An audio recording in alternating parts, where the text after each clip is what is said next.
Class 6 Biology, Chapter 4 Health and Hygiene. Good morning, students. Today we will see another metabolic disorder or disease, that is cancer. I know that you are familiar with the word cancer, but do you know what happens exactly in the cancer? Now, students, some of our normal body cells sometimes become cancerous cells. Now, what is the meaning of this cancerous cells? So, cancerous cells are the cells which do not have any control over the cell division. Means they forget to have a stop of on their cell growth. For example, in the diagram you can see over here, one normal cell is there, and because of some changes, that is genetic change, somehow that cell has been converted into cancerous cell. Now this cancer cell, now it will keep on dividing and then it will become malignant. Now what is this malignant portion? It is a group of cells, or it can be considered as a tumor also. So it is a tumor which is full of cancerous cells, or it is a group of cancerous cells. Now some of the cells from this malignant tissue, they can come off or they can bud off, and now these cells, they can reach different parts of the body through the lymph or through the blood, and wherever they are going, they will stick to some other body parts, some other cells, and once again they will start growing in the same way as it has been shown in this picture, and there once again they will cause the tumor or cancer, and hence the cancer will spread in all over the body. Now let us see how the cancer is caused. Students, there are certain chemicals, certain radiations also, because of which our cell become cancerous. So let us see. Exact causes of cancer are not known, but factors that can increase the risk of cancer have been identified. Some of these include smoking, exposure to radiation and ultraviolet rays of the sun, contact with certain chemicals and dyes, and chewing tobacco. And some common forms of cancer are mouth cancer, throat cancer, lungs cancer, breast, skin and blood cancer. Let us now move to another type of disease, that is metabolic disease. It is degenerative disease. So what are these degenerative disease? Degenerative diseases are usually related to increasing age. Most common among them are arthritis, cataract, and brain diseases like Alzheimer and Parkinson's. Now what is this cataract disease? It's a disease of eyes.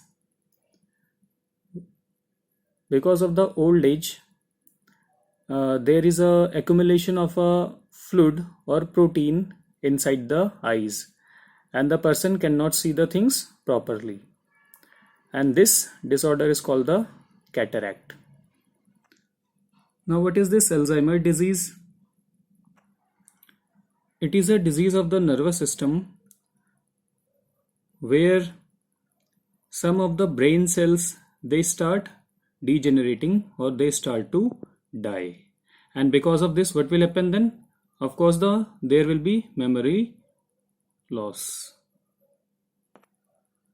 And what about this Parkinson's disease? Students, it is also a nervous system breakdown disease where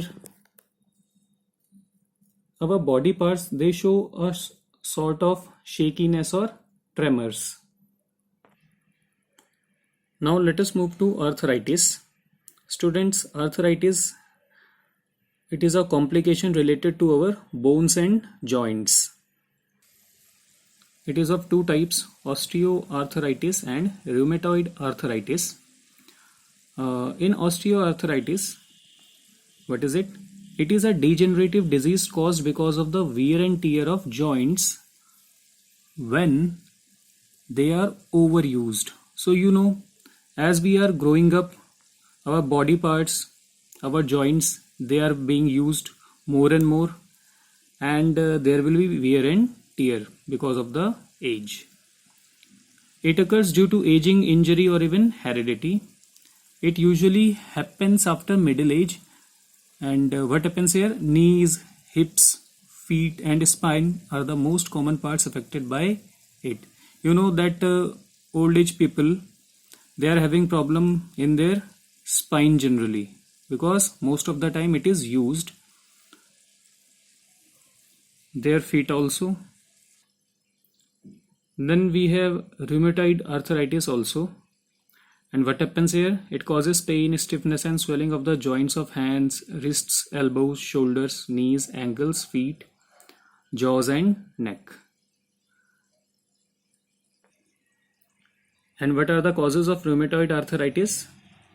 Some genetic factors are there, and some environmental factors such as stress, it is there, and because of this, the rheumatoid arthritis, it occurs. Students, you can see over here the fingers are somewhat bent.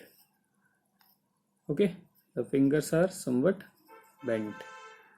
So this is a case of rheumatoid arthritis. Now let us move to another topic, that is allergy. And I'm sure you are familiar with this word also, allergy. So what is this allergy? Allergy is an abnormal reaction of the body to certain substances which are ordinarily harmless. For example, if you are passing through a dusty area, and because of that dust, some of you, not all of you, but some of you may start sneezing. So this sneezing is basically a response of the body, and then this sneezing will be called as allergy. Because of the dust, some of you started sneezing, but overall the dust is not harmful for you. And the substance which trigger allergy are called allergens. So in the example which I gave you, what is the allergen there? It is the dust. Now some other allergens are also there, like certain food items, drugs, cosmetics, and then dust. Already I have stated it to you. Pollen grains, I hope you know the pollen grains. What are pollen grains? Perfumes, etc. Then we have certain different types of allergy called eczema, asthma, hives. I'm sure you are aware of the word asthma.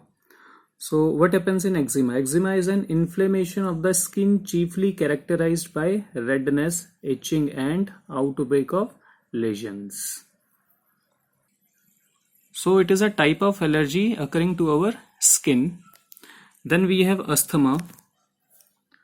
And what is this asthma? Asthma is an allergic reaction caused due to pollens, dust, mold spores. What is this mold spore? They are talking about the microscopic fungal spores. Okay, like bacteria, fungi is also there. So fungal spores they are talking, or certain foods. It results in difficulty in breathing and wheezing. Then we have next type of allergy, hives.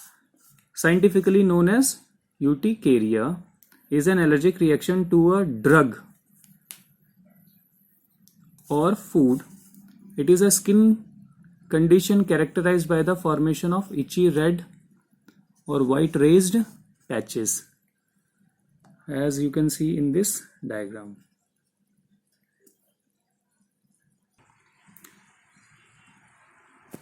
So students, this is all for today. Goodbye.